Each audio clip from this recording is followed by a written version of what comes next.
sebelum kita memulai pembelajaran, kita berdoa dulu seperti biasa. Ya. Oke, silakan pimpin dulu doanya. Sebelum belajar, kita berdoa dalam hati mulai.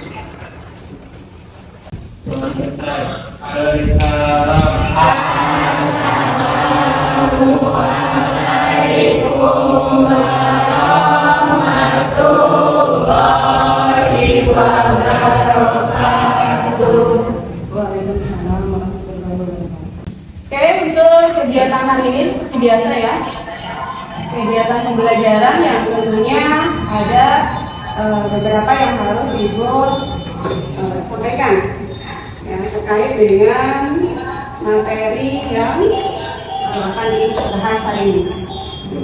Gimana, udah siap belajarnya? Siap. Ada yang sakit? Ada yang tidak hadir? Tidak ada ya? Masuk semua? Alhamdulillah, semoga kita semua selalu diberi kesehatan. Sehat walafiat. Oke, kalau sudah siap pembelajarannya, alhamdulillah ya, kita kondusif meskipun kita selesai ya. Untuk Ibu akan disajikan. Nah, apa sih terkait dengan pertemuan hari ini, gitu ya? Tentang materi ya, Kerajaan Hindu-Buddha di Indonesia, yang tentunya ada beberapa hal yang pernah Ibu sampaikan minggu kemarin ya, yaitu pertemuan materinya tentang apa, keterkaitan dengan Kerajaan Hindu-Buddha di Indonesia. Ada yang tahu? Masih ingat ya materi yang kemarin? Ya, prosesnya masuknya agama Hindu-Buddha ke Indonesia. Oke, prosesnya masuknya Hindu-Buddha ke Indonesia itu ada hubungannya dengan masuknya atau persebaran kerajaan Hindu-Buddha di Indonesia. Ya, jadi ada dua corak kebudayaan kerajaan Hindu-Buddha, dan ini pembahasan pertemuan ini adalah kerajaan Hindu-Buddha di Indonesia. Dengan pembelajaran di pertemuan ini. Pertama, Ibu akan memberikan model pembelajaran dengan menggunakan model Cooperative Integrated Reading and Composition atau yang disebut dengan CIRC. Ya, di mana model ini adalah adanya penggabungan. Nanti Ibu akan memodifikasikan ya, antara menulis dengan literasi. Dan nanti objeknya yaitu berupa infografis timeline. Nanti di akhir ya, di akhir untuk kegiatan intinya, bukan di akhir. Oke, nah ini apa keterkaitannya? Kalian tahu kan ini gambarnya? Di sebelah sini apa gambarnya? Lambang negara. Semboyannya apa tulisannya? Bhinneka Tunggal Ika. Bhinneka Tunggal Ika. Itu digunakannya menggunakan apa? Bahasa Sanskerta. Tahu ini bangunan apa? Candi Borobudur. Candi Borobudur. Dari peninggalan kerajaan mana?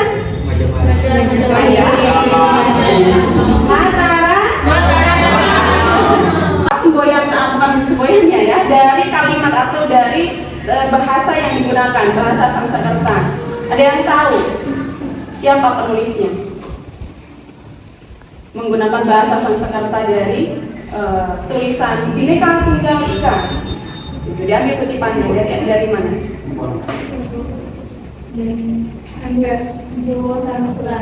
Emputan tular, betul ya, emputan tular. Oke. Nah, ini yang emputan tular ini dari kerajaan mana? Dari kerajaan? Majapahit. Betul, ya, dari kerajaan Majapahit. Dan bercoraknya agama Hindu. Agama Buddha.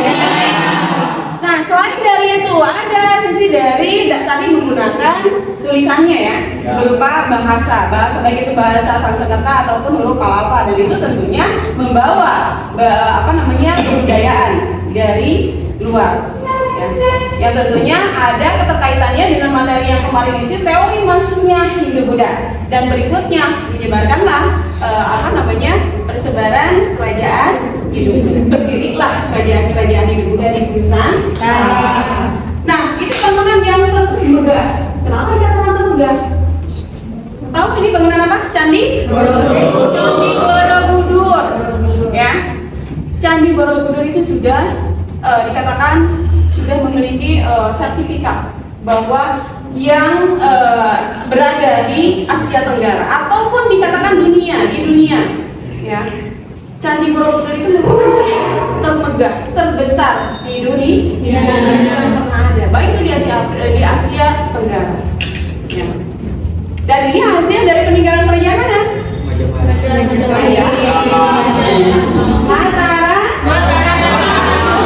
Mataram kuno. Ya, meskipun di sini adalah kerajaan Majapahit, ya, hasil dari Empu Tanggular, gitu ya. Kemudian untuk candi Borobudurnya itu dibuat dengan Mataram. Dan nanti setelah gamblangnya akan kita tahu ya pembahasan kerajaan apa sih yang pernah atau yang pernah tersebar di Nusantara. Nah, tadi kan juga pembelajarannya ya. Sekarang indikatornya apa? Membuat sebuah infografis timeline peristiwa sejarah berdirinya kerajaan Hindu-Buddha di Indonesia dan mengkomunikasikannya dalam bentuk digital ataupun non-digital dengan menerapkan cara berpikir diakronik. Untuk materinya, nah ini ya, perbedaan sinkronik dan diakronik supaya tahu seperti apa sih yang berpikir sinkronik diakronik. Dua buku ini antara dua karya ilmu sosial dan karya ilmu sejarah sosial di Yogyakarta, ya. Kemudian yang satunya Kota Yogyakarta Tempo Dulu, sejarah sosial dari tahun 1880 hingga 1930. Materi yang sekarang tentang berdirinya kerajaan Hindu-Buddha di Indonesia. Video yang keterkaitannya tentang berdirinya kerajaan Hindu-Buddha di Indonesia. Nah, Indonesia sudah mulai masuk ke masa aksara atau masa sejarah. Awal dimulainya masa sejarah setiap bangsa dan negara berbeda-beda, tergantung dengan artefak tulisan tertua yang ditemukan di negara tersebut. Di Indonesia sendiri ada domba. Hal ini diketahui dari peninggalan sejarahnya yang berupa 7 prasasti Yupa yang ditulis menggunakan bahasa Sanskerta dan huruf Pallava. Yupa tersebut merupakan tugu batu peringatan yang dibuat oleh para brahmana atas kedermawanan Raja Mulawarna. Prasasti yang ditulis dalam tiang batu merupakan ciri khas kebudayaan kerajaan Yupa. Yupa yang ditulis menggunakan huruf Pallava memunculkan fakta adanya pengaruh India Selatan di Kutai pada masa ini. Tiang batu atau Yupa ini merupakan kelanjutan dari budaya pada zaman megalitik kuno atau zaman batu besar. Kerajaan Kutai berakhir pada saat Raja Pandita, Maharaja Brahmastia memilih nama Raja Kutai Kertanegara.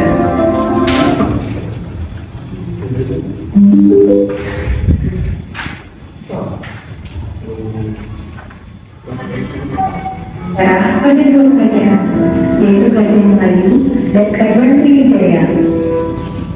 Kerajaan Melayu diperkirakan berpusat di daerah Jambi, di tepi alur Sungai Batanghari. Keberadaan kerajaan ini diperkuat oleh catatan perjalanan seorang pengelana dari Cina yang bernama Ising.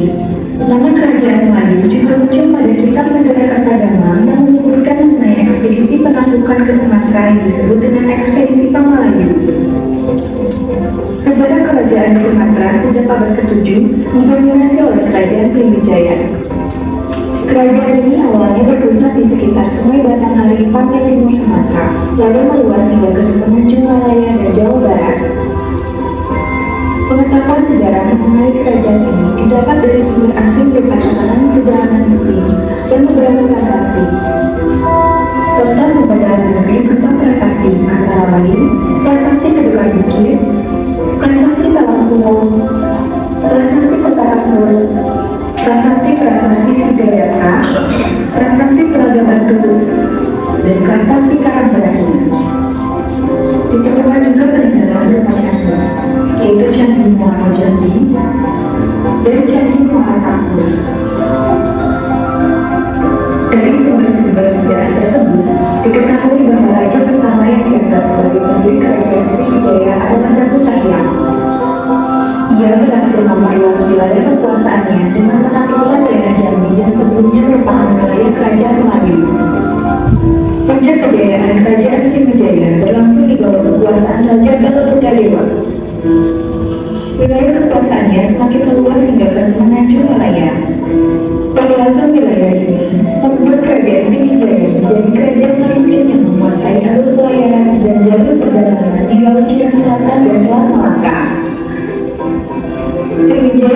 India menjadi pusat pembelajaran agama Buddha dan pusat penyebarannya ke Asia Tenggara. Raja terakhir dari kerajaan Sriwijaya adalah Sri Sanggaramujaya Tunggawangan. Sriwijaya mulai runtuh dengan adanya serangan dari kerajaan Chola dari India. Melalui ekspedisi Pamali, kerajaan Melayu yang berada di bawah Sriwijaya pun dikuasai oleh Singosari. Kerajaan itu semakin lemah dan akhirnya runtuh pada akhir abad ke-16 akibat perang kerajaan Majapahit.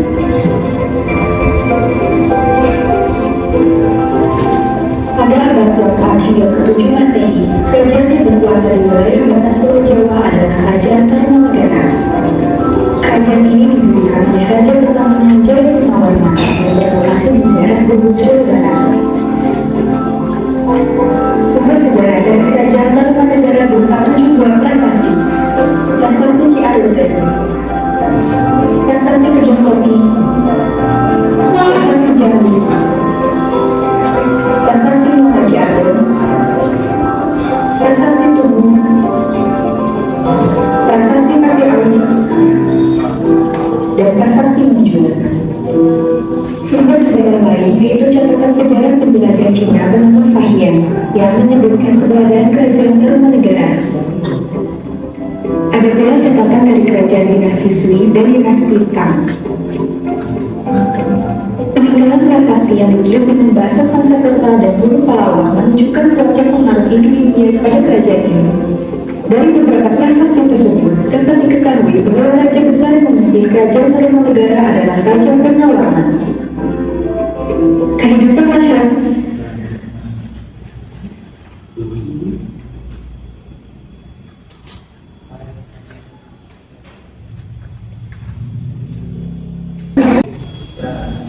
Bisa ditanggapi? Berdirinya kerajaan itu yang kalian simak terkait dengan apa ini? Ya. Tadi terkait tentang apa? Persebaran kerajaan, ya. Kerajaan yang tentunya itu kaitannya dengan kerajaan Hindu Buddha. Intinya saja, kerajaan Hindu Buddha ini salah satu kerajaan apa saja yang tadi ditayangkan? Yang kalian simak? Kerajaan apa saja?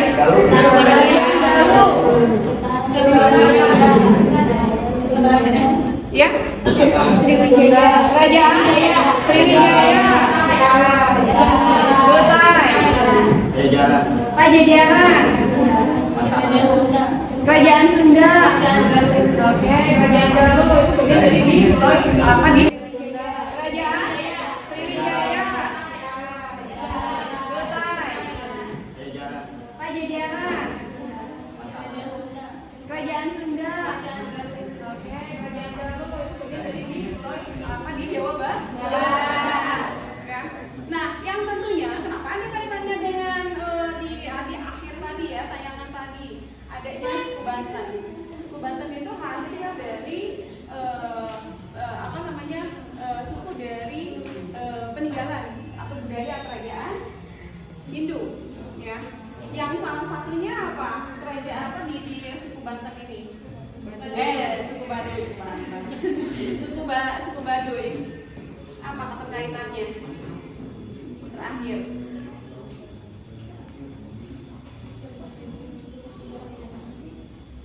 Ya? Kenapa?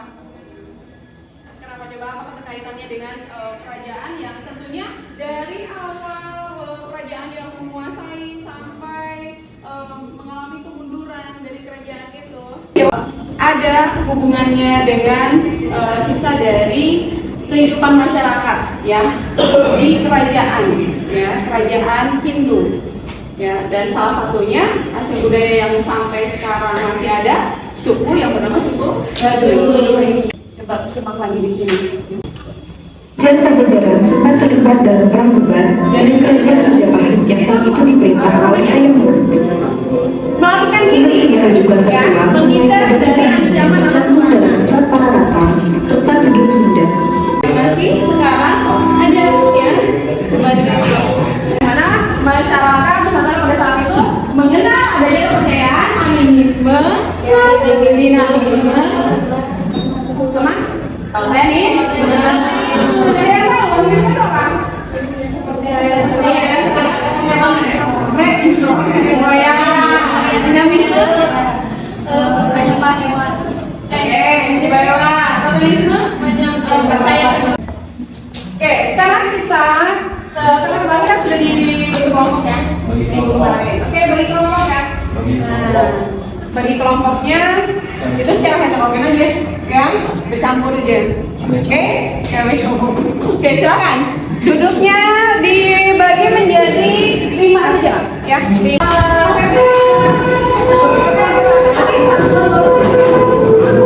Berikutnya ya, dipresentasikan. Hindu Buddha itu yang diangkatnya dari beberapa kelompok. Majapahit dan Sriwijaya. Pembuatannya terserah, bebas ya. Bentuknya seperti apa? Yang penting hasilnya secara unik. Oke.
Assalamualaikum warahmatullahi wabarakatuh.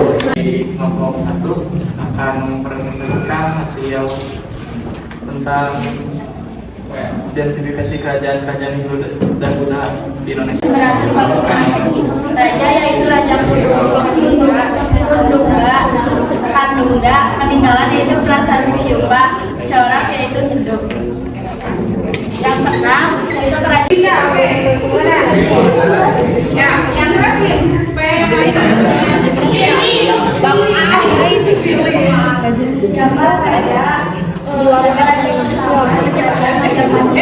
kerajaan pertama dari kerajaan Majapahit ini siapa? Beberapa faktor sebenarnya. Nah, dari itu ada banyak wilayah taklukan yang melepaskan diri, terdapat konflik perebutan tahta, terusnya perang Parebe dan juga ya perang saudara akibat perebutan kekuasaan. Terima kasih.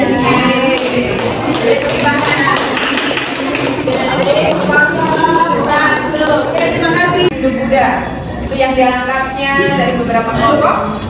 Majapahit dan Sriwijaya. Ya. Kira-kira ada yang mau ditanyakan tidak? Tidak ada. Tidak ada. Ya. Dari sekian berdirinya kerajaan dimulai dari adanya Kutai, Sriwijaya, Majapahit, Kundungga, kemudian ada Kediri ya. Terus juga ada kerajaan Sunda, kerajaan Galuh dan banyak lagi ya. Tapi aku ingin tahu sejauh mana nih ya pemahaman dari materi ini. Apa saja yang tadi Ibu sebutkan ya?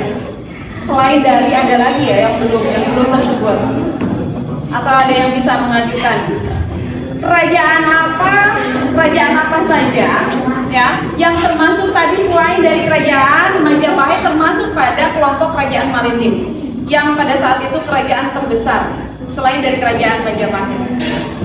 Coba, ada yang tahu?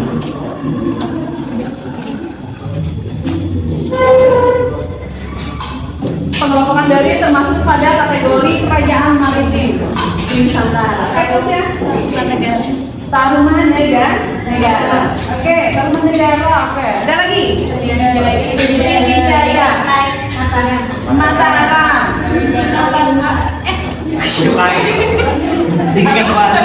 Singasari bukan Singasari.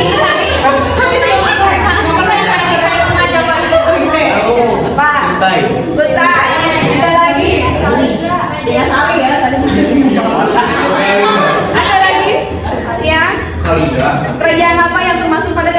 kerajaan mana itu? Kalingga. Kerajaan Kalingga. Oke. Kalau yang termasuk pada kategori tadi ya, kelompok dari kerajaan tertua. Sekarang termudanya nama kerajaannya kerajaan apa? Kerajaan?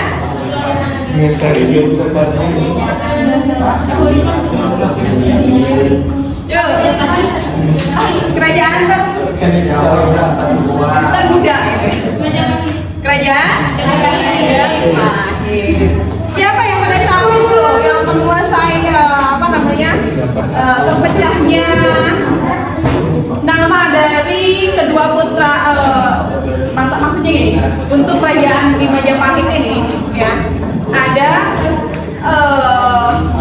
yang diberikan seorang raja ya, bukan raja. Siapa itu namanya? Gajah. Gajah.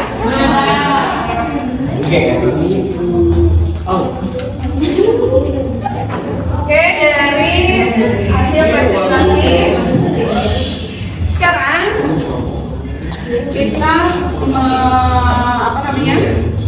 memberikan, ada yang tahu apa kesimpulan dari pertemuan ini? Dari awal tadi menyampaikan teorinya, bagaimana berdirinya kerajaan Hindu-Buddha. Satu apa? Masuknya agama Hindu-Buddha. Yang kedua, tersebarnya kerajaan aliran corak Hindu-Buddha. oke, tersebarnya kerajaan bercorak Hindu-Buddha. Ketiga, peninggalan kerajaan. Apa lagi? Kerajaan.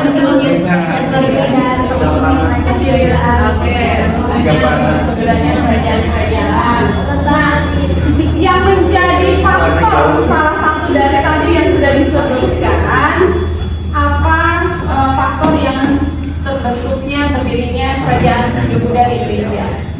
Yang pertama tadi, kembali lagi, masuknya agama Hindu-Buddha. Itu faktor yang pertama ya, yang bisa membentuk persebaran kerajaan Hindu-Buddha. Yang kedua, tadi apa? Persebaran kerajaan Hindu-Buddha. Dari mana itu bisa menyebarnya kerajaan tersebut? Asal mulanya?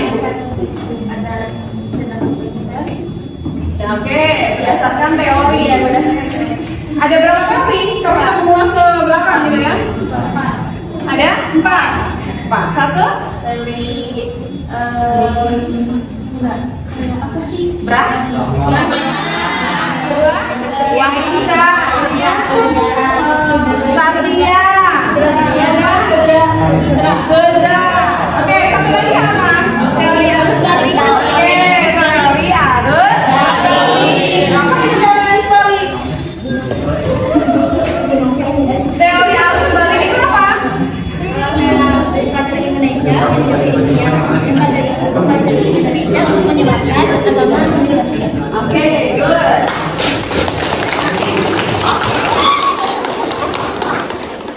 Oke, itu hasilnya ya. Oke, terima kasih ya. Jawabannya sangat tepat.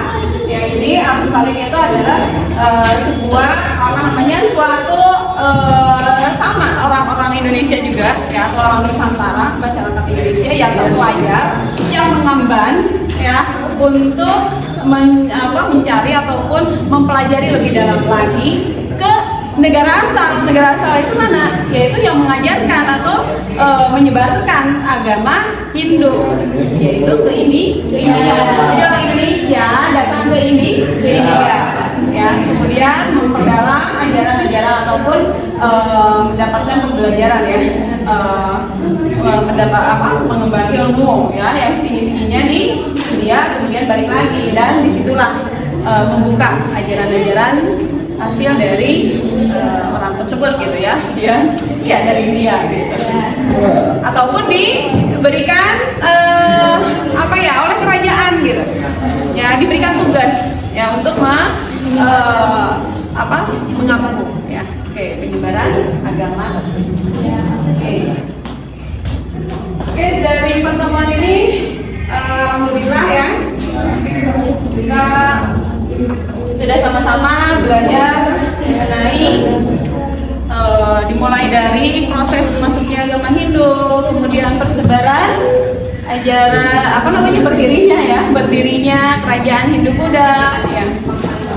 Dan tentunya apa yang menjadi apa manfaatnya gitu bagi kalian untuk menerima di materi sekarang. Coba, manfaatnya apa? Maknanya apa? Terus tahu ya. Oke.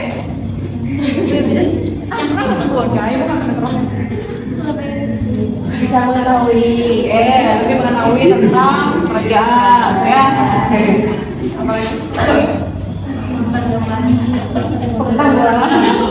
Memperluas pengetahuan. Oke. Ya. Jadi sebetulnya ada ya kerajaan-kerajaan yang keturunan dari masa sekarang itu.